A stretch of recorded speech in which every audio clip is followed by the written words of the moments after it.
네, 요한복음 강해의 5번째고요. 제목은 하나님의 어린 양. 요한복음 1장 29절에서 34절 말씀입니다. 요한복음 1장 29절에서 34절까지 한 목소리로 읽겠습니다. 이튿날 요한이 예수께서 자기에게 나아오심을 보고 이르되 보라, 세상 죄를 지고 가는 하나님의 어린 양이로다. 내가 전에 말하기를 내 뒤에 오는 사람이 있는데 나보다 앞선 것은 그가 나보다 먼저 계심이라 한 것이 이 사람을 가리킴이라. 나도 그를 알지 못하였으나 내가 와서 물로 세례를 베푸는 것은 그를 이스라엘에 나타나려 함이라 하니라. 요한이 또 증언하여 이르되 내가 보매 성령이 비둘기같이 하늘로부터 내려와서 그의 위에 머물렀더라.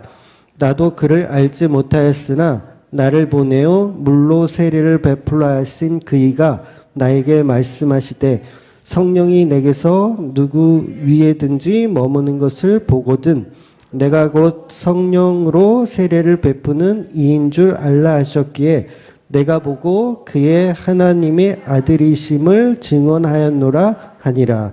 아멘. 네, 오늘 본문은 예수님이 세례 요한 자신에게 나아오심을 보고서 세례 요한이 말을 하죠. 예수님을 가리켜서 세상 죄를 지고 가는 하나님의 어린 양이라고 말합니다. 그 세상 죄를 지고 간다라는 그 지고 간다의 의미가 어떤 뜻이냐면 이게 본문에 나오는 이 헬라어가 아이론이라는 단어인데요. 이 단어는 이렇게 생각하시면 돼요. 예를 들어서 이제 불법으로 노점상에서 뭔가 장사를 막 하고 있어. 여기는 하면 안 되는 장소인데 막 하고 있어. 그러면 이제 시청 직원들이 막 와가지고 트럭에다 그걸 막 실쳐. 예, 강제로 막 실어요. 싣고 나서 그 트럭에 그걸 싣고 가는 그 상황. 요게 이제 지고 간다라는 의미를 갖고 있어요. 그래서 이 아이론이란 단어에는 전부 치워버리다라는 뜻도 있는데 더 중요한 건 금전을 지불하여서 다 사버리다. 그런 의미가 있는 거예요. 그러니까 시청 직원들은 강제로 이렇게 싣고 가는 거지만 실제로는 돈을 다 지불하고 내가 사버리는 거예요. 그래서 세상 죄를 지고 간다라는 의미는 예수님께서 돈을 다 지불하고 완전한 다 사버려, 죄를 다 사버려서 도말시켜 버리다라는 개념을 갖고 있는 거예요. 즉 인간이 가지고 있는 모든 죄를 예수님의 핏값으로 구입해서 다 치워버리는 거예요. 다 치워버리는 거. 깨끗해지는 거죠. 도말되는 거예요. 그래서 인간이 가지고 있는 모든 죄는 완전한 저주잖아요. 저주 중에서도 최고의 저주가 죄예요. 도저히 이 죄를 가지고는 천국에 갈 수가 없죠. 심지어는 에덴 동산에서도 살 수 없을 정도로 쫓겨나야 할 정도로 아주 저주인 것이 바로 죄입니다. 그런데 이 죄를 예수님께서 홀로 감당하셨다는 거예요. 십자가에서 감당하셨다는 거. 그래서 그걸 이제 지고 간다라는 표현을 우리말 성경에는 하고 있는 거죠. 그래서 그 죄를 예수님이 다 구입하셔서 이제 다 치워버리는 개념을 설명하는 거예요. 그래서 그걸 세례 요한이 설명하는 거죠.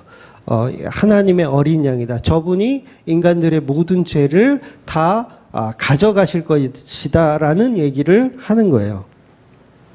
그래서 여러분 그 예수님의 십자가는 완벽한 저주예요. 완벽한 저주입니다. 이게 사실 굉장히 기본이 돼야 되는데 이 저주라는 걸 우리가 놓쳐요. 왜냐하면 저주라는 걸 놓치고 그 뒤에 있는 그 부활의 개념만을 더 좋아하죠. 그러니까 저주라는 거는 별로 싫잖아요. 싫으니까 요거는 별로 기억 안 하고 십자가는 승리를 위한 하나의 그냥 과정으로 보는 거예요. 요렇게 보다 보면 이게 영지주의적으로 빠지게 되거든요. 그게 아니라 십자가는 처음부터 완전한 저주임을 먼저 알아야 그 부활이 더 가치 있어지는 거예요. 그래서 간혹 우리가 이걸 이제 까먹고 십자가는 그냥 승리를 위한 하나의 과정이다라고만 생각해서 그걸 굉장히 포장하는 개념이 있는데 십자가는 완전한 저주라는 거죠. 그러니까 죄가 깊을수록 은혜가 깊다. 이게 사도 바울이 한 그 성경에 기록한 말씀이잖아요. 그러니까 죄가 깊어. 십자가가 저주이면 저주일수록 부활은 더 가치 있어진다는 거예요. 그래서 반드시 십자가는 승리의 십자가이기 이전에 어마어마한 저주의 십자가라는 걸 먼저 알아야 된다는 거죠. 그래서 우리가 그 예수님의 십자가를 부활의 기쁨 때문에 오해해요. 오해해요. 저주가 아닌가? 요건 승리를 위한 하나의 제스처인가? 연기인가? 하나의 과정인가? 이렇게 생각한다는 거죠. 그래서 십자가는 부활을 위한 가정으로 하찮게 보는 경향이 있어요. 우리 교인들 중에서도 십자가보다는 부활이지. 그래서 십자가는 조금 하찮게 보고 부활을 더 가치 있게 보더라는 거예요. 근데 반드시 십자가라는 그 완전한 저주가 깊으면 깊을수록 부활이 더 가치 있어진다는 거예요.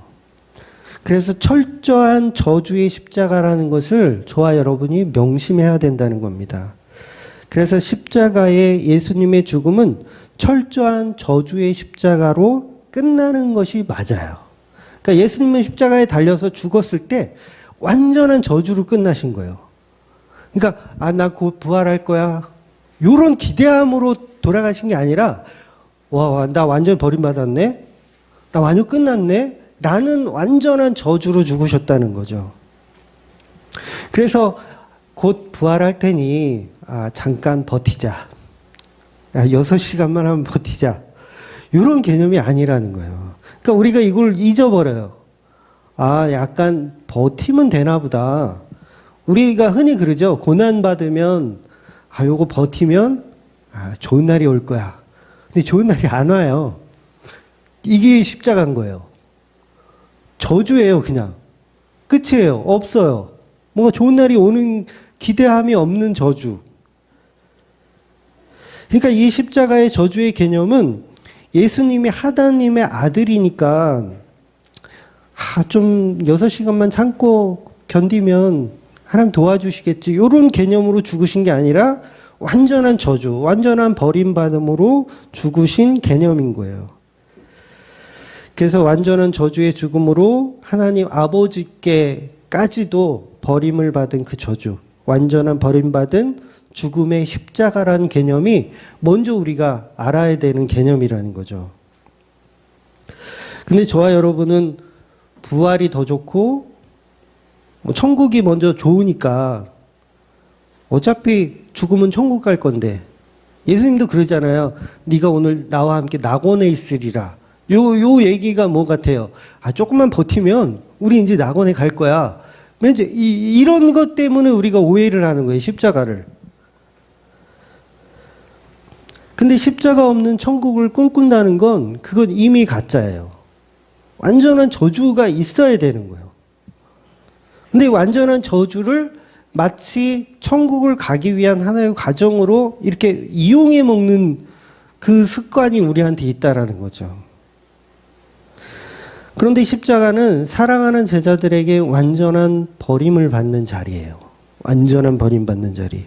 내가 창조한 창조물들에게 버림을 받고 심지어는 하나님 아버지에게까지도 버림을 받는 자리가 십자가의 자리라는 거죠. 그러니까 잠시 고통받는 자리가 결코 아니라는 거예요. 욥기를 보면 욥이 나 좀만 버티면 좋은 날이 올 거야 라는 생각으로 그 고난을 견뎠나요? 아니에요. 욥에게는 희망조차도 없었어요. 내가 왜 이 고통을 받는지조차도 몰랐어요. 이 십자가를 얘기하는 거예요. 그러니까 욥이 이것만 잘 버티면 나는 정말 세장가 가가지고 더 딸 더 많이 낳고 아들, 딸 더 많이 낳고 난 잘 될 거야. 2배, 3배로 부자 될 거야. 자, 버티자. 그 기아장으로 몸을 박박 긁으면서 좀만 버텨내자. 요 마음이었냐는 거죠. 그 마음이 아니라 나 완전히 저주받았구나. 나는 끝이구나. 이 마음으로 있었다는 거예요. 그냥. 그 십자가는 그런 개념이라는 거죠. 그런데 이런 개념을 자꾸 우리는 교훈 삼기를 좋아해요. 십자가를 인간의 교훈으로 삼아요. 좀만 버티면 좋은 날이 올 거야 라는 교훈. 이런 교훈은 어느 종교에나 다 있잖아요. 불교에서도 있고 뭐 천주교에서도 있고 뭐 영생교에서도 있잖아요. 예, 요새 영생교가 뜨던데 영생교에도 있잖아요. 아, 우리는 이제 안 죽을 거야 그러면서. 그러니까 이런 교훈을 말하는 게 성경의 본질이 아니라는 거죠. 그래서 이삭이 아버지의 손에, 아버지 아브라함의 손에 번제로 이렇게 바쳐지게 되는 상황이 있잖아요. 그러니까 이삭이 아버지와 함께 모리아산을 이렇게 올라가는데 이삭이 약간 눈치를 챘어요. 어떤 눈치를 챘냐면 아버지한테 질문을 해요. 번제할 불도 있고 그다음에 장작도 있는데 번제로 드릴 어린 양은 어디 있습니까? 라고 아버지한테 질문하거든요. 이삭이.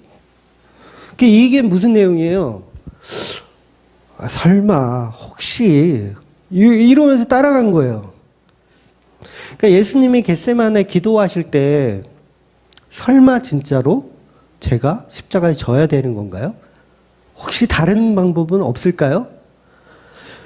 이런 얘기를 했잖아요. 예수님도. 이게 뭐냐면 십자가를 두려워하신 거예요. 예수님도. 두려워하신 마음이 있었던 거예요. 그런데 결국 예수님은 기도를 통해서 그 십자가에 순종하기로 결정하시잖아요. 이삭도 사실 눈치를 조금씩 채기는 했지만 결국은 순종한 거예요.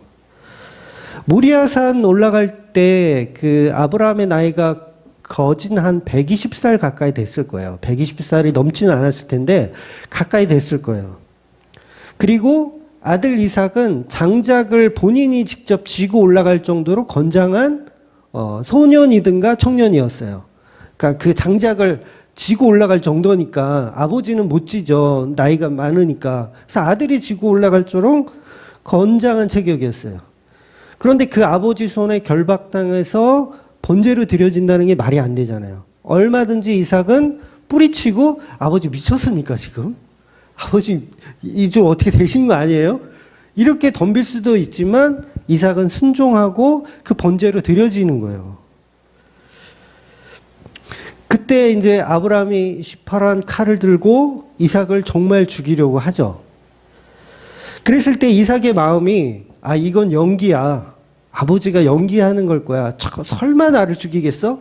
이런 마음으로 갖고 있는 게 아니라 이삭은 죽었구나. 난 여기서 번제로 드려지는구나. 끝났구나. 완전히 돌파구가 없구나. 요 상태가 십자가의 상태라는 거예요. 그러니까 욥도 그걸 경험한 거고 이삭도 그걸 경험한 거예요.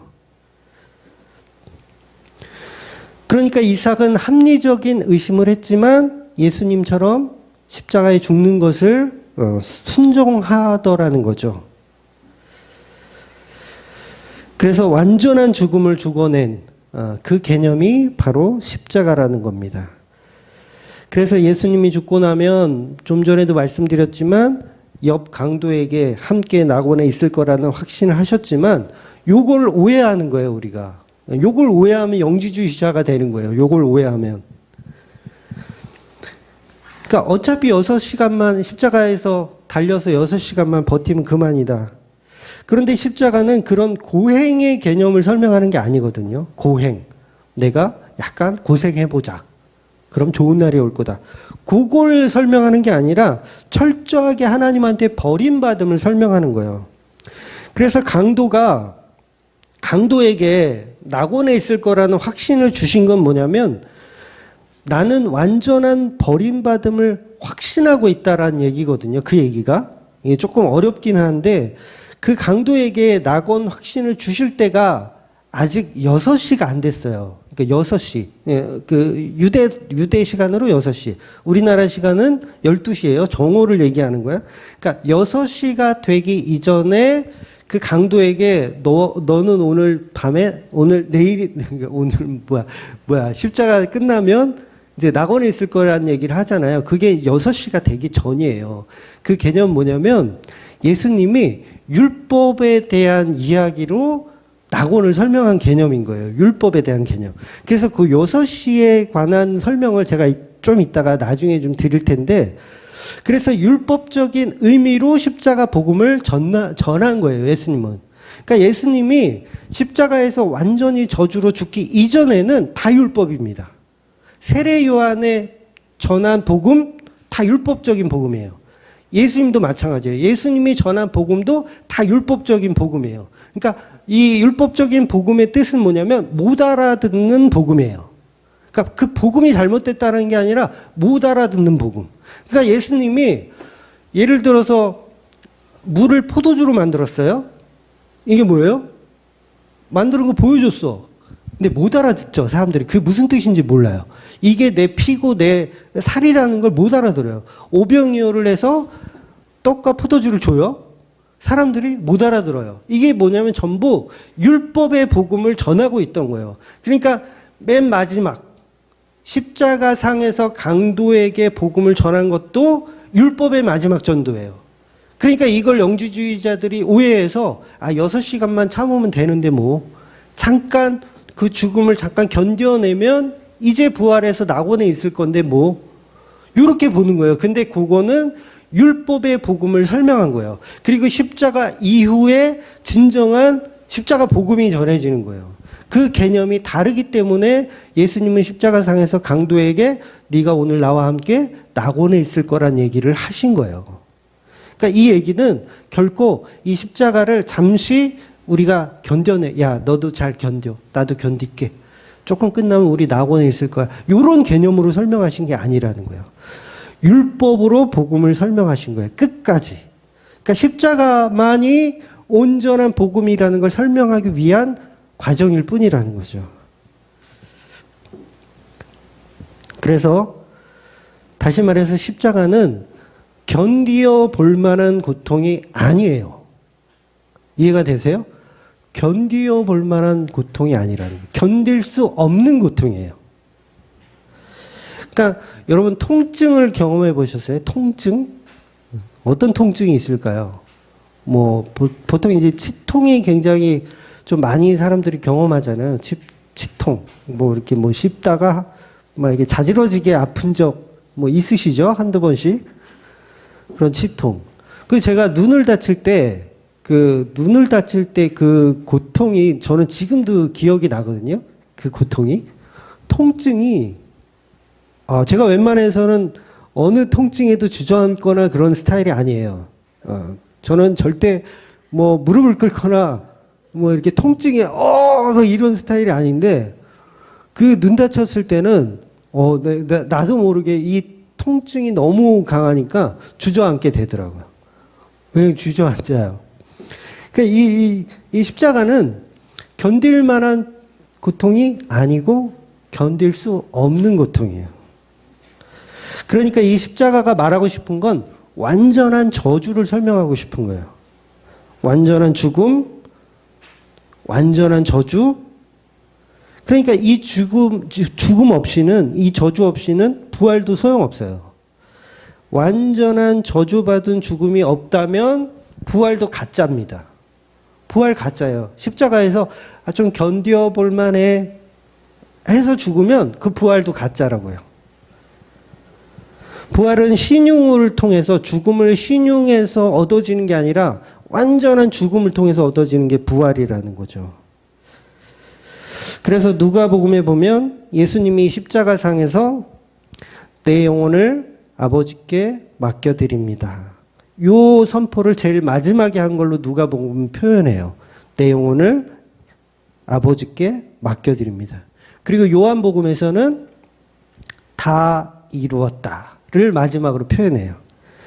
그래서 제가 볼 때는 이 두 말이 이제 십자가상 7원이라 그래서 많이 들어보셨죠? 십자가상 7원이라 그래서 어떤 학자는 이게 6번째, 7번째를 서로 이제 막 헷갈리니까 다 이루었다가 먼저인지 아니면 내 영혼을 아버지께 맡겨드리는 게 먼저인지 막 이게 헷갈려 하기도 하는데 제가 볼 때는 거의 동시에 말씀하신 것 같아요. 그리고 다 이루었다를 먼저 하시고 그 다음에 내 영혼을 아버지께 맡겨드립니다. 요게 저는 정석이라고 봐요.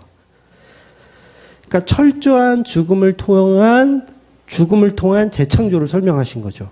그러니까 다 이루심은 온전한 십자가로 다 이루심인데 그 이루심에 이 예수 그리스도께서 연기를 하시거나 참아 볼 만한 게 아니라 완전히 내 영혼을 아버지께 맡겨드리는 상황이 되더라는 거죠.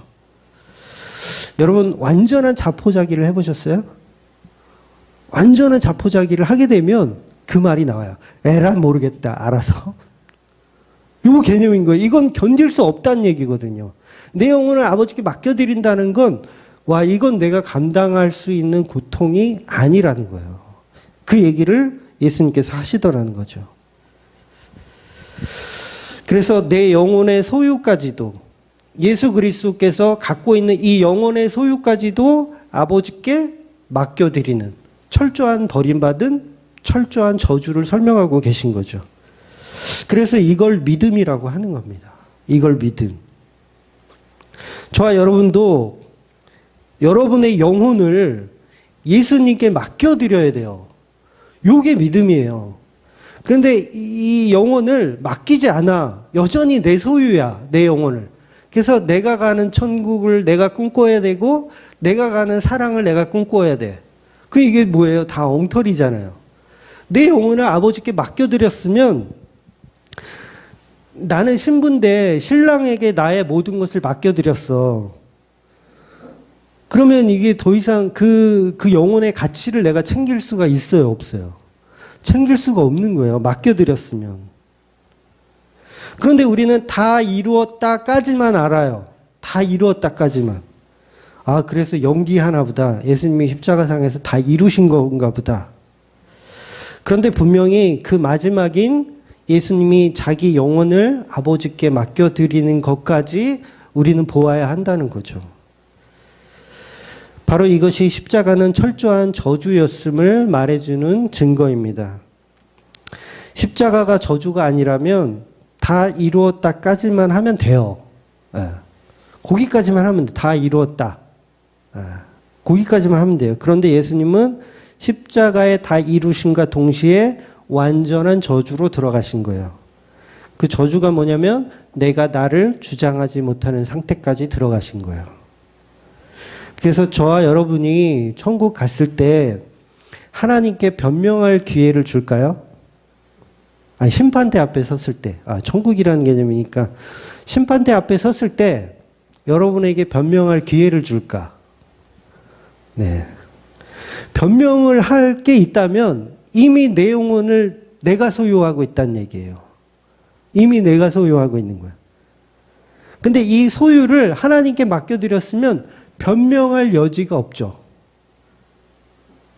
그러니까 내 영혼을 예수님이 아이론하셨으면, 지고 가셨으면, 구입하셨으면 저와 여러분은 변명할 게 없어요.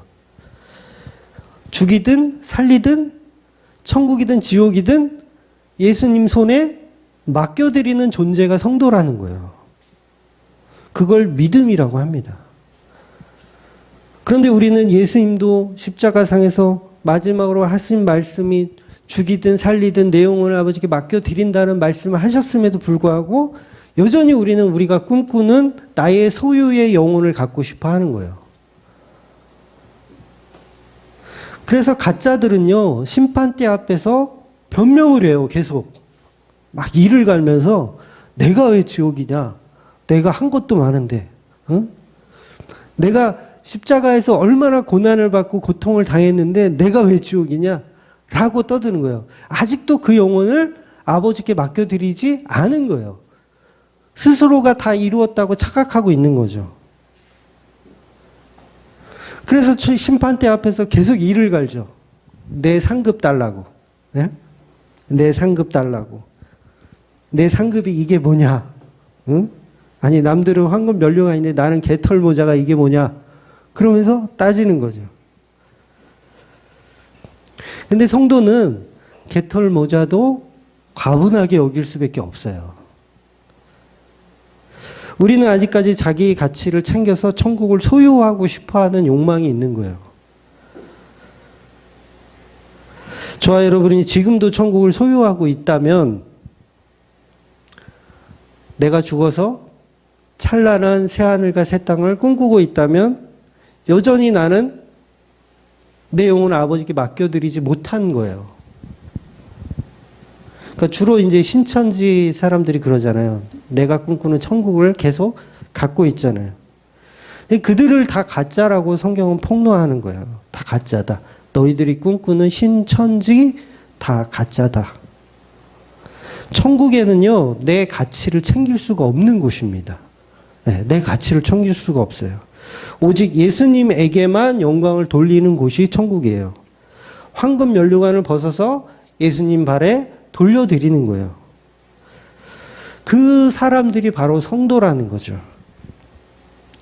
그래서 제가 가끔 말씀드리지만 성도는 예수님이 지옥 보내도 아무 할 말이 없는 아무런 변명을 하지 못하는 존재가 성도인 거예요. 왜냐하면 내 영혼을 예수님께 맡겨드렸기 때문에 그거에 대한 가치를 내가 이렇게 말할 만한 가치 자체도 없는 거예요. 그냥 예수님 얼굴 한번 본 걸로 나는 만족한다. 요 모습으로 갈 수밖에 없는 거죠. 한평생 십자가 복음 듣고 그 은혜로 살았으면 그걸로 충분한 거예요. 그러니까 예수님과 함께한 시간, 예수님과 함께 예배드렸던 시간, 그것으로 충분한 거죠. 이런 존재들이 바로 신부된 교회라는 거예요. 신부된 교회는 단 한순간도 자기를 위한 천국을 만들지 않습니다. 오히려 늘 내가 만든 천국을 허물어요. 내가 꿈꾸는 천국을 만들었구나. 이걸 또 무너뜨려요. 계속 모래성이 되어서 계속 무너뜨리는 그 삶을 살아내는 사람들이 성도라는 거죠. 그래서 성도는 죄를 안 짓는다는 말이 아닙니다. 죄를 지어요. 오늘도 우리는 내 영혼을 하나님께 맡겨드리지 않고 내 영혼을 내가 소유해서 나의 천국을 내가 만들어가요. 그때마다 말씀이 우리를 그걸 짓밟아 버리는 거죠. 또 내가 이교도와 같은 짓을 했구나. 내가 또 나의 자아로 나의 천국을 내가 또 만들어 가는구나. 이렇게 또 자기 부인을 해 나가게끔 만들어 가시는 거예요. 그래서 십자가는 철저한 저주이고 그 죽음으로 죽으신 그 예수 그리스도, 세상 죄를 지고 가는 하나님의 어린 양의 그 뜻이 바로 이런 뜻입니다. 그래서 29절에 보면 이튿날이라는 표현이 있어요. 이 이튿날이라는 표현은 지난주에 우리가 봤죠. 산헤드린 공회원들이 와가지고 너는 누구냐 이렇게 물어봤어요. 세례 요한에게. 너는 도대체 누구냐. 그러니까 세례 요한이 오늘 이제 이튿날 그 산헤드린 공회원들은 이제 집에 다 갔어요. 집에 간 상태에서 이튿날 세례 요한의 제자들에게 예수님을 지목하면서 보라 세상 죄를 지고 가는 하나님의 어린 양이라고 가리키는 거예요. 그러니까 이 말은 자기 제자들에게만 하나님의 어린 양을 가리킨다고요. 그러니까 산헤드린 공회원들에게 그 바리새인들, 서기관들, 사두개인들에게는 알려주지 않는 거예요. 저분이 하나님의 어린 양이라는 걸 안 알려줘요. 바리새인들에게. 왜? 알려줘봐야 못 알아들으니까 아직. 요거를 이제 요한복음은 계속해서 때가 이르지 아니하였다 이렇게 표현하거든요. 때가 이르지 않은 거예요.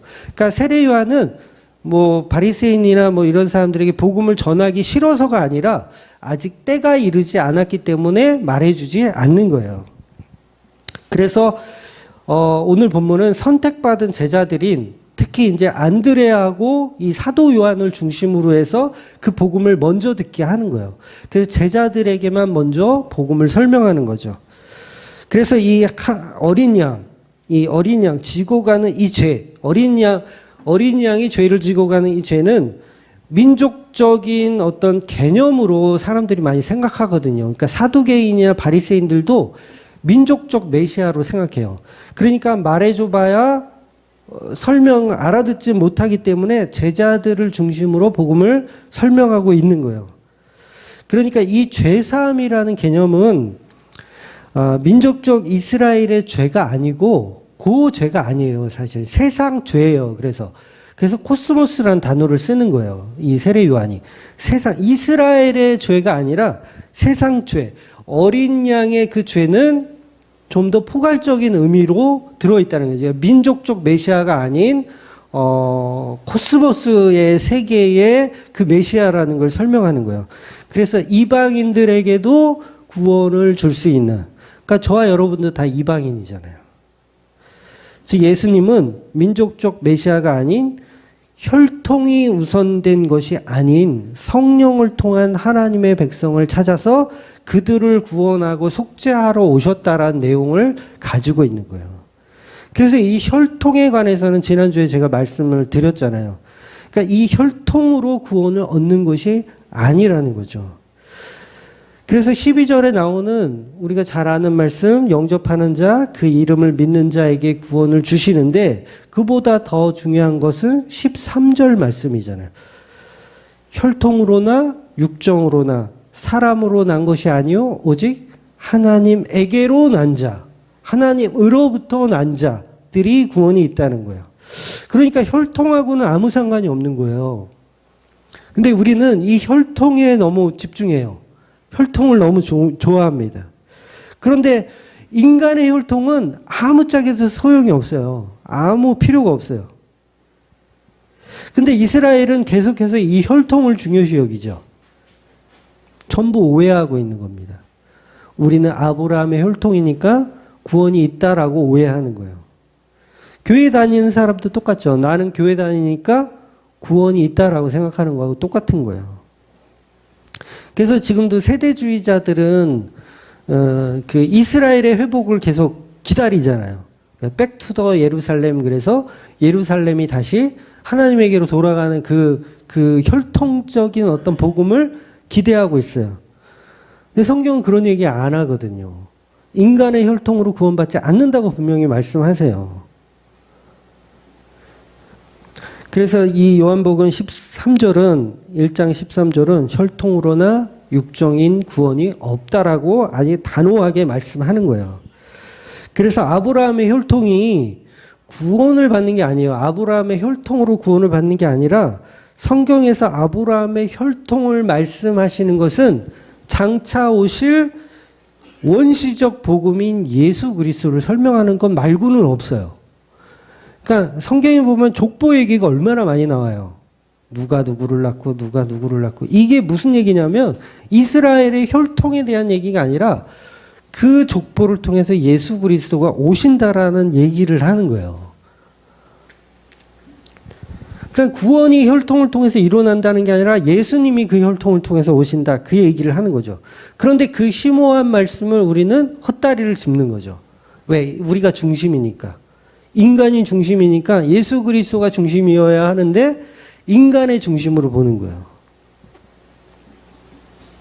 결국 인간은 그래서 그 혈통 관계에서 구원이 일어난다라고 오해를 하고 있는 겁니다. 그런데 처음부터 언약의 방향성의 끝은 인간이 아니고 예수 그리스도라는 거죠. 그러니까 아브라함에게 하나님이 언약을 약속했는데 그 언약은 자손 대대로 뭐 잘 먹고 잘 살라는 얘기가 아니라 아브라함의 자손이면 누구나 구원받는다, 그 얘기가 아니라 아브라함의 자손을 통해서 메시아이신 예수 그리스도가 나타나신다라는 걸 표현하는 거예요. 그런데 이 메시아를 알아보지 못하죠. 혈통주의자들이 메시아를 알아보지 못하는 거예요. 그들이 바로 바리새인이고 서기관들이죠. 그래서 아무리 혈통이 아브라함의 후손이라도 구원이 없는 거예요. 근데 우리가 간혹 착각하는 게 우리가 혈통을 이렇게 중심에서 보더라도 그래도 하나님이 보실 때 물론 그건 인간의 실수잖아요. 인간은 자기 욕심이 있기 때문에 그 혈통이 나를 주인공으로 삼고 싶은 마음이 있잖아요. 그래서 하나님은 그래도 내가 혹시 이렇게 성경을 잘못 해석해도 나의 진심을 아시니까 하나님이 나를 구원해 주시지 않을까, 이렇게 우리가 오해를 하잖아요. 그러니까 하나님은 그런 말을 하시죠. 하나님은 뭐 외모를 보지 않으시고 중심을 보신다. 그러니까 내가 진심으로 하나님 믿으면 구원해 주실 거 아니냐는 말씀을 간혹 하세요. 그러니까 교회를 다니는데 복음을 잘 몰라. 근데 내가 다니는 교회가 약간 이단성 있는 교회야. 그래도 내 진심은 하나님 잘 믿으니까 구원해 줄 거 아니냐? 이렇게 우리가 생각을 하는 거예요. 근데 천국 갈 때는 인간의 진심은 소용이 없어요. 그래서 복음이 중요한 거예요. 예수님의 피가 아니면 인간의 진심 따위는 소용이 없는 거예요. 그러니까 모든 종교에서는 인간의 진심을 최우선으로 삼아요. 잘 몰라도 너가 진심으로 하나님을 사랑하면 구원이 있어라고 얘기하지만 기독교는 그렇게 얘기하지 않아요. 인간의 진심은 개나 줘버려. 소용없어. 예수님의 피로만 구원이 있어. 라는 걸 설명하는 게 성경이라는 거예요. 그러니까 미안하지만 인간이 만들어 놓은 재물은 그래서 하나님이 안 받는 거예요. 여러분 진심으로 가인도 진심으로 제사 드린 거예요. 자기 피땀 눈물을 가지고 농사한 거 가지고 그 얼마나 그게 가치 있는 거예요. 진심으로 하나님께 드렸어요. 근데 안 받으시더라는 거예요. 오직 언약을 통해서 오시는 그 예수님으로만 그 진심을 받으시는 거예요.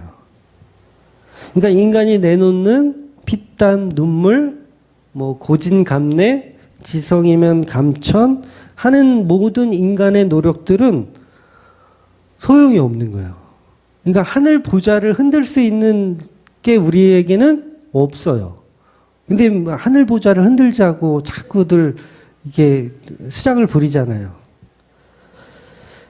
하나님은 인간의 노력으로 창조의 계획을 수정하시는 분이 아니세요. 창조한 계획대로 움직이시는 분이세요. 그래서 창조는 처음부터 끝까지 하나님의 예정 속에서 이루어지는 과정입니다. 그렇다면 구약에 등장하는 모든 언약들은 인간과 하나님과의 언약이 아니에요. 우리가 이제 이걸 오해하는 거예요. 하나님이 아브라함하고 언약을 했어. 다윗과 언약을 했어. 그래서 하나님과 인간과의 언약이라고 착각하는 거예요. 그런데 그 내면을 들어가 보면 하나님과 예수 그리스도와의 언약이에요. 인간은 그냥 도구로 등장하는 거지 하나님과 인간의 언약이 아닙니다. 결국 하나님과 아브라함의 언약에서 아브라함의 씨, 그 씨를 통해서 올 그 예수 그리스도와의 언약을 설명하는 거예요. 즉 구원의 언약 속의 인간은 도구로만 그냥 등장하는 겁니다. 인간 자체가 구원의 주인공이 아니고 언약의 대상도 아닌 거예요. 예를 들어서 이런 거죠. 제가 종인데 주인이 어느 시설 좋은 집을 구입을 했어요. 더 넓고 더 큰 집을 계약했어요. 그러면 나도 그 집 종이니까 이제 큰 집으로 이사를 갈 수 있게 된 거죠. 그런데 그게 종인 나 때문에 이사를 가는 게 아니에요. 주인과 주인끼리의 계약 속에서 나는 종인데 그냥 덤으로 이렇게 따라가는 개념인 거예요. 그러니까 구원은 이런 식으로 받는 겁니다. 언약 자체가 하나님과 하나님의 계획이에요. 하나님과 그 아들 예수 그리스도와의 언약이에요. 그 언약 속에서 우리가 그냥 종으로 따라가는 개념인 거예요. 신부로 따라가는 개념. 그러니까 성경에 나오는 모든 혈통에 관한 것은 육적인 혈통을 말하는 게 아닙니다. 근데 그걸 우리가 계속 오해를 하더라는 거예요. 그래서 인간의 혈통으로 인간의 피의 가치를 두고 이루어지는 개념이 아니라는 걸 명심하셔야 돼요.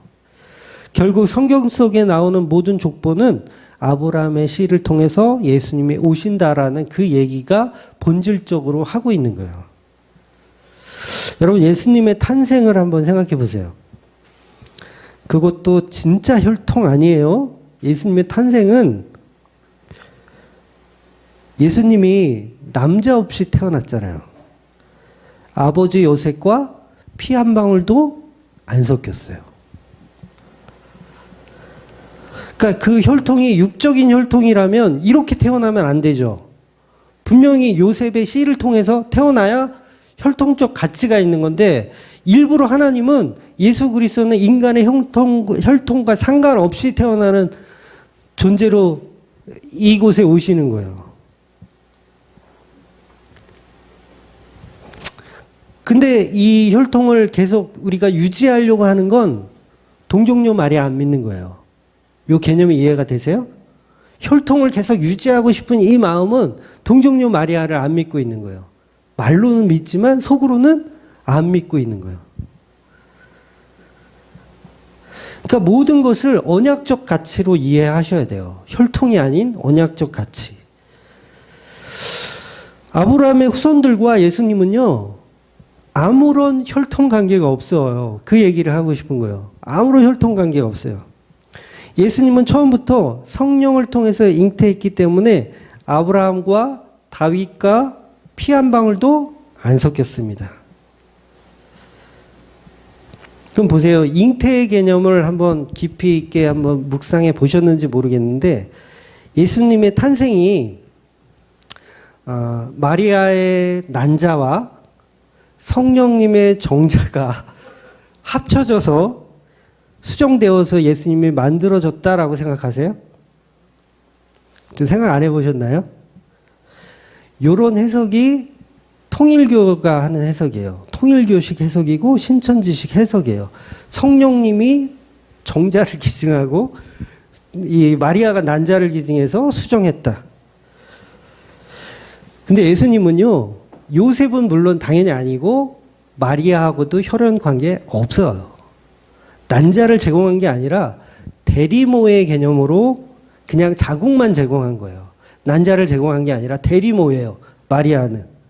그러니까 철저하게 예수님은 인간의 혈통과 상관없는 존재로 태어나시는 거예요. 스스로 계신 자. 스스로 계신 자. 예수 그리스도는 스스로 계신 자예요. 인간의 뭐 정자나 난자로 통해서 오신 분이 아니라 스스로 계신 분이에요. 그러니까 마리아는 대리모죠. 대리모. 그런데 그 대리모를 천주교에서는 성모라고 부르잖아요. 성모. 이게 얼마나 성경이 왜곡된 거예요. 이건 신천지급 해석이나 마찬가지인 거예요. 그리고 마리아한테도 기도하죠. 천주교는. 그러니까 아들한테 말하는 것보다 엄마한테 기도해야 더 잘 들어주신다고 생각하는 거죠. 그러니까 예수님과 마리아는요, 피를 나는 생물학적 모자지간이 아니에요. 예. 제가 장담하는데 나중에 혈액 검사 해보세요. 제 추측으로는, 이건 농담입니다. 제 추측으로는 마리아는 A형, 요셉은 O형, 예수님은 B형으로 추측합니다. 나중에 한번 이거 저녁 먹기 대기 한번. 네. 그러니까 마리아는 완전한 대리모의 개념이라는 거예요. 그러니까 어떤 혈통이 아니라는 거죠. 그래서 성경이 그런 말을 하잖아요. 처녀가 잉태하여 아이를 낳았다. 거기에 분명히 처녀라는 말을 꼭 집어넣거든요. 처녀. 그러니까 난자를 제공했으면 이거 처녀예요? 아니에요? 처녀 아니잖아요. 다들 총각 처녀들인가? 하여튼 뭐 성령하고 잠을 잤던 요셉하고 잠을 잤던 일단 잤으면 그건 처녀 아닌 거잖아요. 근데 성경이 계속 처녀라는 표현을 하는 건 뭐냐면 이가 동정녀였다. 그러니까 대리모의 개념을 설명하는 거예요. 대리모의 개념. 그러면 만약에 마리아가 난자를 제공한 거면 그러면 예수님의 아버지는 성부가 아니고 성령 하나님이죠. 맞나요? 이 제공했으면, 정자를 제공했으면. 그러니까 이런 해석들은요, 혈통을 중요시 여기고 싶은 인간의 욕망에서 나온 거예요. 그러니까 다 엉터리 해석입니다. 예수 그리스도는 스스로 계신 분이에요. 스스로 계신. 그러니까 말씀으로 잉태되신 분이지 인간의 생물학적 필요에 의해서 만들어지신 분이 아니라는 거예요. 그렇다고 예수님이 인간이 아니라는 얘기 아닙니다. 완전한 인간이세요. 그러니까 혈통은 언약적 의미로만 존재해야지 생물학적 의미로 접근하다 보면 답을 찾지 못하는 거예요. 그러면 다 바리새인 스타일이 되는 거예요. 통일교 스타일이 되는 거고. 그러니까 혈통을 자랑할 수가 없는 걸 성경이 이야기하는 거예요. 야, 니네 혈통 다 가짜야. 다 필요 없어. 라는 걸 얘기하는 거죠. 그래서 마태복음, 누가복음 그 밖에도 성경에서 무수히 많은 족보들이 등장하지만 그 족보는 전부 예수 그리스도의 족보에 관한 이야기지 인간의 혈통에 관한 이야기가 아니라는 거죠. 그래서 누가복음에서도 세례 요한이 감옥에 갇히고 나서 예수님이 세례를 받으시는 장면이 나오고 감옥에 갇혔는데 세례 받는 장면이 나와요. 그리고 나서 족보 이야기가 등장해요. 누가복음에 보면 이 전개가 굉장히 특이하게 나오거든요. 예수님의 족보가 등장한다는 건 인간의 혈통을 다 무시한다는 얘기예요. 다 무시하고 예수님만 참 그리스도라는 걸 표현하는 거예요. 그래서 세례 요한은 주인공이 아니기 때문에 세례 요한이 세례를 하는 이유는 예수님을 드러내기 위한 세례를 했던 겁니다. 단순히 세례 요한의 사역은 사람들이 회개하면 용서해 준다. 이게 아니에요. 세례 요한은 용서해 줄 수 있을 만한 권한도 없어요. 그냥 예수님을 나타내기 위해서 세례하고 있던 거였어요. 그러니까 율법은 예수님을 찾아가는 도구죠. 예수님 앞으로 찾아갈 수 있는 도구. 그래서 율법이 중요한 겁니다. 예수님 앞으로 데려다 주는 도구니까 율법이 중요한 거예요. 그래서 율법을 다 쓰레기통에 버리면 안 돼요. 버리시면 안 돼요. 율법은 우리가 예수 그리스도를 알아갈 수 있는, 예수님을 바르게 알아갈 수 있는 방법입니다. 그래서 십자가 앞으로 우리를 데려다 주는 그 율법이 소중한 거예요. 그러니까 세례 요한이 침례라는 전결 예식을 했던 이유는 예수님을 드러내기 위한 거예요. 그러니까 우리가 성도라면 우리가 사는 목적은 예수님을 나타내는 목적이 있어야 돼요. 예수님을 드러내는 목적. 그런데 혈통 같은 것으로 인간을 치장해서는 안 된다는 거죠. 결국 그런 혈통주의로 자기를 치장하고 살던 사람들이 바리새인, 서기관, 사두개인들이었던 거예요. 그러니까 이스라엘에는 이런 선민사상이 계속 있잖아요. 족보를 따라 구원을 준다라고 착각하고 있는 거예요.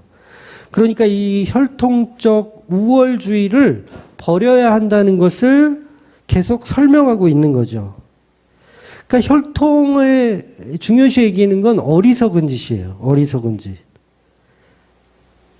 그러니까 또 하나 예를 들면 세례 요한과 예수님이 친척이에요. 친척입니다. 누가복음 1장 36절에 보면 친척이라는 말이 나와요. 그런데 보세요. 예수님은 유다 지파 소속이에요. 유다 지파. 그리고 세례 요한은 레위 지파예요. 레위 지파. 그러니까 이 이유는 우리가 창세기 때 제가 말씀드렸던 것 같아요. 그러니까 예수님은 언약을 이루는 여자의 후손이기 때문에 야곱의 장자 중에서 유다 지파에 오는 것이 맞아요. 그러니까 유다의 형들인 루벤과 시몬과 레위보다는 넷째인 유다가 오히려 이제 창세기 49장에 보면 야곱의 축복을 받을 때 형들보다 더 지도 자격이 된다라는 축복을 받거든요. 그러면서 내 아비의 아들들이 내 앞에, 유다 너의 앞에 절할 것이다 라는 축복을 받아요. 야곱의 축복을 유다가 받아요. 그러니까 이 얘기는 사실상 장자는 유다란 얘기예요. 유다. 그래서 유다 지파를 통해서 예수 그리스도께서 오시는 내용으로 족보를 표현하는 거예요.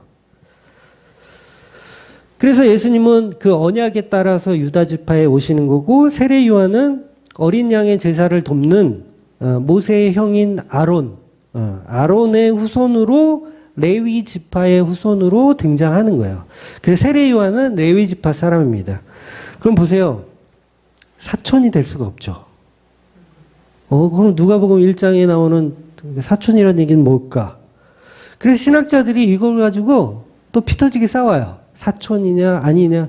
근데 아까도 말씀드렸지만 예수님은 전혀 혈통과 상관없는 거예요. 엄밀히 따지면 사촌 아니죠. 그래서 그냥 모계 쪽 사촌으로 그냥 보는 게 보편적이에요. 그러니까 이종 사촌이다. 세례 요한과 예수님은 이종 사촌이다. 근데 보세요. 이미 그건 의미가 없는 거예요. 그러니까 예수님이 태어났을 때 세례 요한과의 그 관계를 설명하고 싶은 건 뭐냐면 바로 6개월이라는 그 관계를 설명하고 싶은 거예요.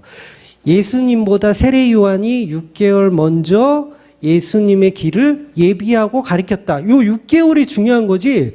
이 두 분이 친척이니 사촌이니 이거는 1도 중요한 게 아니에요. 근데 그거 갖고 굉장히 트집 잡고 싸워요. 전에도 어떤 분이 그랬는데 제가 뭐 사촌이라는 얘기를 했었나 봐요. 근데 예수님과 세례요한 사촌 아니라고 막 이렇게 따지듯이 막 이런 분이 계셨어요. 그게 뭐가 중요해요? 1도 중요한 게 아니에요. 그러니까 6개월이라는 개념을 설명하기 위해서 등장하는 거예요. 6이라는 설명은 제가 조금 이따가 또 말씀드릴게요. 그래서 마지막 선지자인 세례 요한이 예수님보다 먼저 태어났고 어릴 때 함께 알고 지냈던 그 사이라는 걸 설명하는 거예요. 그래서 오늘 본문에서 중요한 것은 뭐냐면 그 세례 요한이 사촌 동생인 예수를 제자들에게 하나님의 어린 양이라고 설명하는 요게 이제 중요한 거죠. 그래서 본문을 한번 볼게요. 요한복음 1장 30절. 내가 전에 말하기를 내 뒤에 오는 사람이 있는데 나보다 앞선 것은 그가 나보다 먼저 계심이라는 것이 이 사람을 가리킵니다. 그러니까 나보다 먼저 6개월을 먼저 내가 세례 요한이 먼저 있었다. 요걸 설명하고 싶은 게 본질이라는 거예요. 그러니까 예수님은 6개월 늦게 태어났다는 거. 그래서 6개월이라는 이 개념이 이제 누가복음 1장 36절에 나오는데 세례 요한이 예수님보다 6개월이 먼저 태어난 거예요. 그러니까 6개월이라는 의미는 율법을 가진 자의 의미가 있어요. 율법을 가진 자. 그러니까 6이라는 숫자가 성경에서 굉장히 많이 나오거든요. 그러니까 6의 개념은 인간의 수예요. 인간의 수. 율법의 수. 그리고 7은 뭐예요? 7은 완전수, 하나님의 수. 그러니까 6하고 7이 계속해서 성경엔 등장해요. 그러니까 인간의 6은 숫자 6이에요. 육체 6이 아니라 인간의 6은 율법이고 거기에는 구원이 이룰 수 없다. 반드시 7로 완성이 돼야 된다. 그걸 성경 전체가 계속해서 설명하고 있어요. 그래서 창세기에서 보면 6일 동안 세상을 창조하시고 7일 날 안식하시는 거예요. 안식은 구원의 개념이잖아요. 안식은 구원의 개념. 창조의 완성의 개념이에요. 그래서 이제 8번째 날이 사실 할례 받는 날이고 그 날이 재창조의 날인데 예수님께서 할례를 7일 날 하는 것을 허락을 하신 내용들이 복음서에 나와요. 그러니까 안식일 날 할례하는 것을 예수님이 허락하세요. 그러니까 요 개념이 뭐냐면 7의 완성. 요걸 설명하고 싶은 거예요. 7의 완성. 그래서 6을 덮고 7로 완전히 완성하시는 거예요. 6을 7로 완성하시는 개념. 그래서 이 7이 성경에 계속해서 많이 등장하는 거죠. 그래서 약간 알레고리적 해석이긴 하지만 감안하고 들으세요. 그래서 세례요한과 예수님의 그 차이가 6개월이 나는 거예요. 왜냐하면 율법이 먼저 가야 되기 때문에. 그래서 6달이라는 6이라는 상징적인 숫자로 율법이 먼저 등장하는 거예요.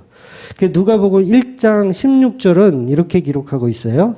6달에 천사 가브리엘이 하나님의 보내심을 받아 갈릴리 나사렛이라는 동네에 가서라고 말합니다. 그래서 요한복음은 사건들의 이 정황 속에서 계속 6과 7이 계속 등장해요. 이제 앞으로 계속 보겠지만 요게 6과 7은 어둠과 빛이에요. 어둠과 빛을 설명하는 거고 거짓과 진실, 율법과 은혜, 6과 7 계속 이렇게 설명해 나가는 겁니다. 나중에 이제 차근차근 복을 거고 오늘은 개괄적으로 설명드리는 거니까요.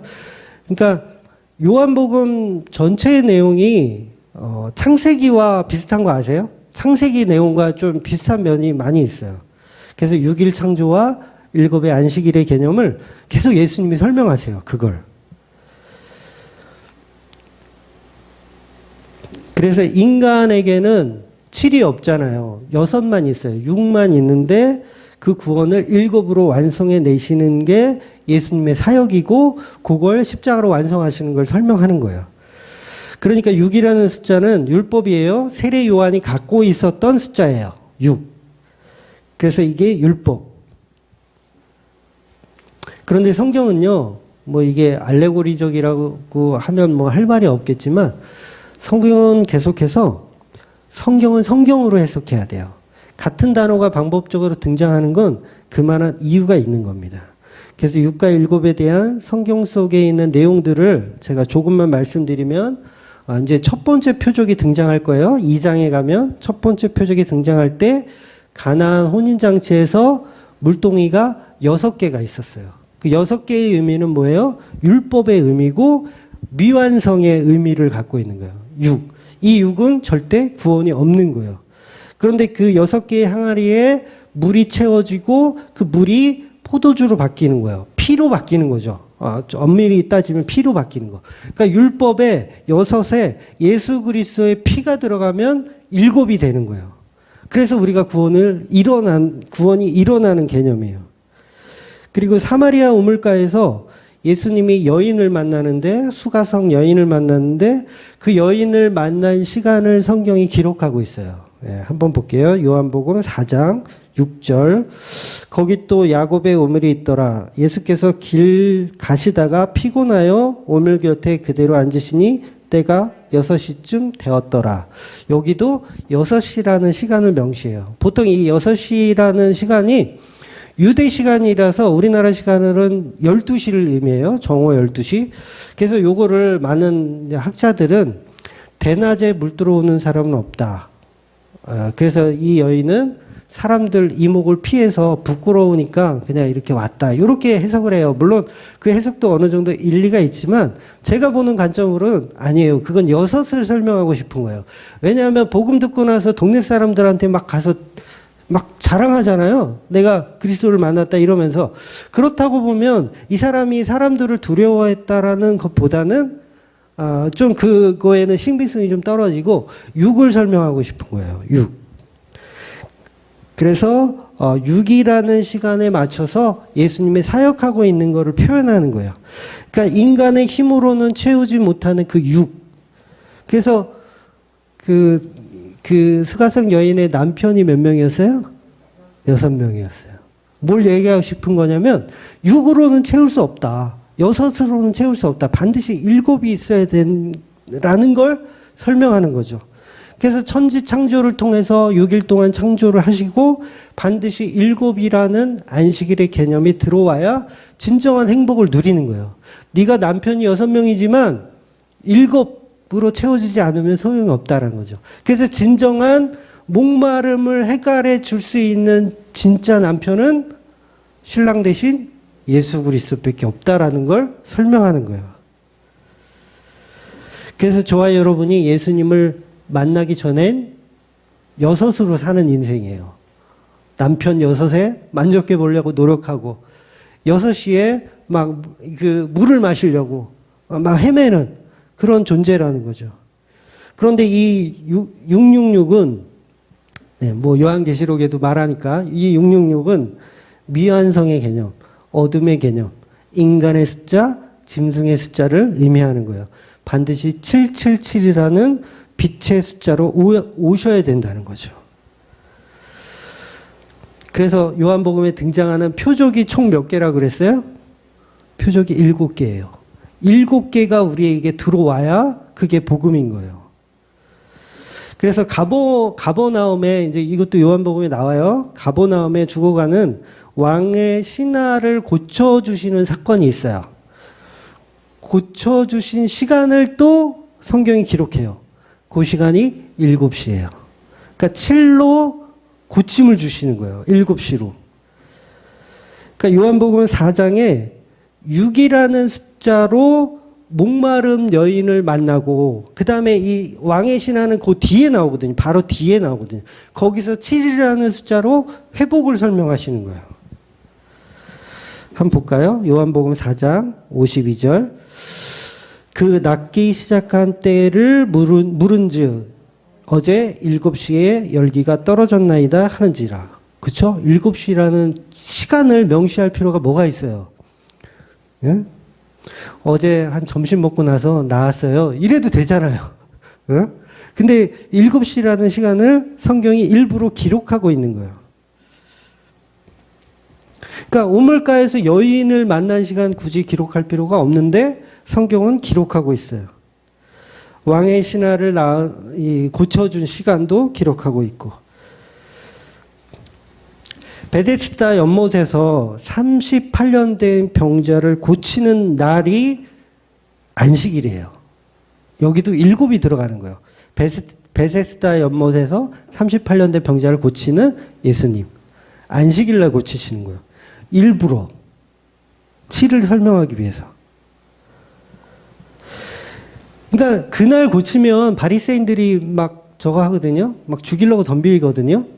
그런데 월화수목금 날짜 많은데 꼭 안식일에 고치세요. 예수님이. 오병이어 떡 5개, 물고기 2마리 합치면 7이에요. 물론 이거 알레고리적이다 해도 저는 할 말이 없어요. 7으로 예수 그리스도의 살과 피를 설명하는 거예요.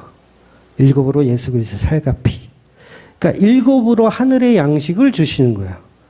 메추라기와 만나가 바로 오병이어였던 거예요. 그 7이 하늘에서 떨어지는 거예요. 그래서 구원해 내는 거. 그래서 요한복음 6장에는 예수님이 나는 하늘의 떡이다. 나를 먹어라. 그러니까 제자들이 못 알아듣잖아요. 그러니까 12제자 말고 다른 제자들도 많이 있었거든요. 다 떠나는 거예요. 이상하다. 예수님 이상하다. 자기 떡이래. 내 피를 먹으래. 뭐 이상해. 요즘으로 치면 뭐 알레고리적인 해석 같아. 그러면서 떠나는 거지. 이상하다고. 그래서 예수님이 12제자에게 야, 다른 애들 다 가는데 너네도 갈래? 그러니까, 아니요. 우리는 안 갈게요. 그러잖아요. 그러니까 7을 이해 못하는 거죠. 7을 이해 못하면 떠납니다. 예. 그러니까 여전히 6과 12 속에 그 율법이 담겨져 있고 7이라는 숫자로 완성의 숫자가 담겨져 있는 거예요. 그러니까 예수님이 나사로 고칠 때도 낮이 12시간이 아니냐 이런 심오한 말씀을 하세요. 낮이 12시간이 아니냐. 결국은 그 6이라는 개념, 10이라는 개념은 텅 빈 소리를 얘기하는 거예요. 텅 빈 소리. 그러니까 못 알아듣는 소리. 어려운 소리죠, 사실. 그러니까 실로암에서 병자를 눈을 뜨게 해줬어요. 진흙으로 눈을 발라서 연못에 가서 씻으라 했을 때 그 실로암 물가에서 눈을 쉬어서 눈을 뜨게 한 사건. 예. 요것도 안식일 날 고치세요. 7째 날 안식일 날. 왜 하필 안식일 날 자꾸 고치실까? 응? 7을 설명하고 싶은 거예요. 안식의 개념을 설명하고 싶은 거예요. 그래서 12장도 이렇게 시작해요. 6월절 엿새 전에. 6월절 엿새 전에. 여기도 6이 들어가요. 그러니까 왜 이런 6이라는 숫자가 성경에서 계속 등장할까? 그 엿새전 6일 되던 날 어떤 사건이 일어나냐면 마리아가 예수님의 머리에 향유 옥합을 부은 날이에요. 그러니까 예수님이 십자가에 달려서 어둠이 임한 시간을 성경이 기록해요. 6시예요. 어둠이 임한 시간을 성경이 기록해요. 6시. 그러니까 예수님이 십자가에 달린 총 시간 6시간이죠. 점점 미궁으로. 그러니까 6이라는 숫자는 인간의 숫자, 짐승의 숫자예요. 그러니까 요한계시록에 보면 뭐 666을 뭐 이렇게 지혜로운 사람을 볼 수 있느니 그래 놓고 막 해석을 막 하죠. 근데 결국은 6이라는 숫자 이걸 얘기하는 거예요. 인간의 숫자. 인간이 추구하고 싶은 숫자. 그런데 그 숫자들을 일곱으로 바꾸어내는 그 일이 바로 복음이라는 거죠. 그래서 요한계시록에 보면 7이라는 숫자가 계속 등장해요. 아시아의 7교회, 7촛대, 7별, 7사자, 7봉인, 7영, 7천사, 7나팔, 7재앙, 전부 7로 설명하고 7을 바탕으로 설명하는 책이 요한계시록이에요. 그러니까 6과 7은 성경 전체에서 계속 등장하는 숫자입니다. 무교절 기간이 6일 동안이에요. 그리고 7일 날 여호와 앞에 성회로 모이는 거예요. 6일 동안 무교병 먹다가. 신명기 한번 볼게요. 여기서는 노동을 하지 말라 그래요. 신명기 16장 8절. 너는 엿새 동안은 무교병을 먹고 일곱째 날에 내 하나님 여호와 앞에 성회로 모이고 일하지 말지니라. 그러니까 뭐예요? 6이란 시간은 6의 숫자잖아요. 6이라는 숫자. 인간들이 모여있는 숫자. 그런데 일곱째 날 예수 그리스도가 완성하시는 그 일곱째 날 성회로 우리가 모여서 다 구원을 받는 거를 구약에서도 계속 설명해 나가고 있는 거예요.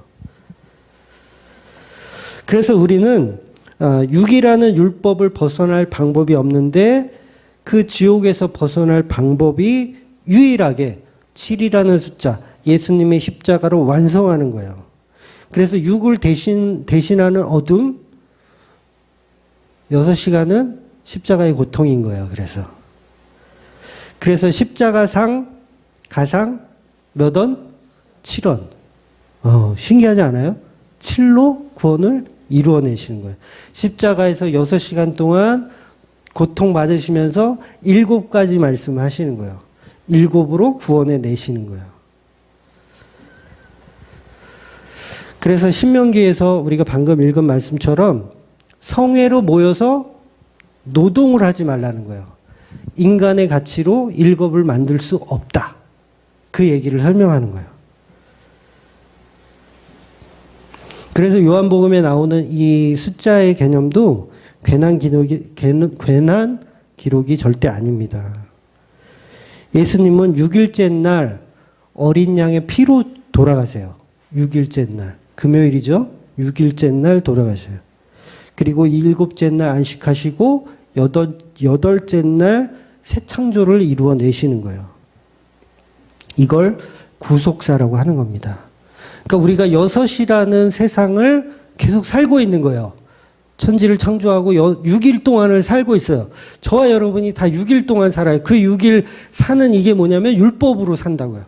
율법으로 살고 있어요. 거기에는 만족함이 없어요. 목말라요. 남편이 6이나 되는데도 모자라요. 만족이 없어요. 그런데 어린 양 예수 그리스도가 7으로 우리에게 오시는 거예요. 그래서 반드시 이 예수 그리스도, 이 어린 양이란 개념이잖아요. 어린 양은 1년 된 순양이에요. 1년 된 순양. 여기에도 또 10이라는 숫자가 또 들어가요. 12달. 이것도 6의 2배잖아요. 6의 2배. 6이 2번 들어가는 거예요. 그러니까 성경에 보면 이런 말이 있어요. 한때, 두때, 반때. 네, 그런 얘기가 있어요. 이게 다니엘에도 나오고 요한계시록에도 나와요. 한때, 두때, 반때, 1260일이에요. 3년 6개월. 6개월이 7번 들어가요. 네, 이거 다 이상하다, 하면 한도 끝도 없는데, 저는 확실합니다, 이게. 6개월이 율법이 7번으로 완성하는 거예요. 조금 더 나가 볼까요? 예수님이 공생의 기간이 3년 6개월이에요. 한때, 두때, 반때. 정확하게 6개월을 7번 이 지상에서 복음을 전하세요. 3년 6개월. 그래서 6을 7로 이루어내시는 개념이에요. 그러니까 어둠과 빛을 설명하시는 거죠. 어둠과 빛을 설명하고 율법과 은혜를 설명하는 거예요. 인간과 예수님을 빛과 어둠으로 6과 7으로 설명하고 있는 거예요. 그래서 세례 요한이 예수님보다 6개월 먼저 태어나는 겁니다. 그리고 예수님은 그 6번째 날 제물로 죽으시는 거예요. 요게 지고 가는 거예요. 육으로 예수님이 죽는 거예요. 여섯으로 예수님이 죽어요. 금요일 날, 여섯 번째 날 인간의 모든 죄를 지고 돌아가시는 거예요. 그래서 결국 오늘 설교의 결론이 뭐냐면 인간은 여섯이라는 율법의 숫자로 살아가는 텅 빈 소리, 목마른 소리, 허무한 소리, 광야에 외치는 소리일 뿐이지만 예수님이 이 여섯째 날 죽으심으로 인해서 7을 완성해 내시는 거예요. 안식일을 완성해 내시는 거. 이걸 성육신이라고 하는 겁니다. 그래서 저와 여러분이 여섯을 일곱으로 완성한 자리에 있으셔야 돼요. 그게 바로 예수님의 자리입니다. 예수님과 함께하는 자리. 그래서 예수님이 안식일 날 저와 여러분을 고치시는 거예요. 저와 여러분을 안식일 날 고치시는 거예요. 우리는 계속해서 죽어가죠. 여섯으로 죽어가는 거예요. 채우지 못하고 계속 죽어가는 거예요. 그런데 십자가라는 가상 7원 일곱으로 우리를 구원해 내시는 것이죠. 그래서 우리는 여섯으로는 못 알아들어요. 율법으로는 못 알아듣습니다. 계속 혈통을 먼저 생각해요. 혈통을. 그래서 지난주에 말씀드린 것처럼 이스라엘의 군대가 오는 것으로 이제 착각하게 만들어 주시는 거죠. 아, 이게 6이 이건 허상이었어. 우리는 7을 보아야 하고 7을 기대해야 되고 7을 믿음으로 삼아야 되는구나. 바로 이 7이 예수 그리스도라는 거죠. 그래서 사람들이 뭐 어떻게 해석하든 뭐 666을 뭐 바코드니 뭐 베리칩이니 요새는 뭐 코로나 백신이라면서요. 666이. 이렇게 막 현혹되지 마시고 666은 내가 추구하는 나의 자아. 하나님 없이 내가 율법을 통해서 구원을 이루려고 하는 나의 욕망. 아, 그걸 설명하는 거구나. 라고 이해하시면 돼요. 그래서 6에서는 구원이 없고 7로 완성하시는 예수 그리스도를 믿고 예수 그리스도 통해서 그 은혜를 감격하며 날마다 살아내시는 저와 여러분 되시기를 주의 이름으로 축원드리겠습니다. 아멘. 기도하겠습니다.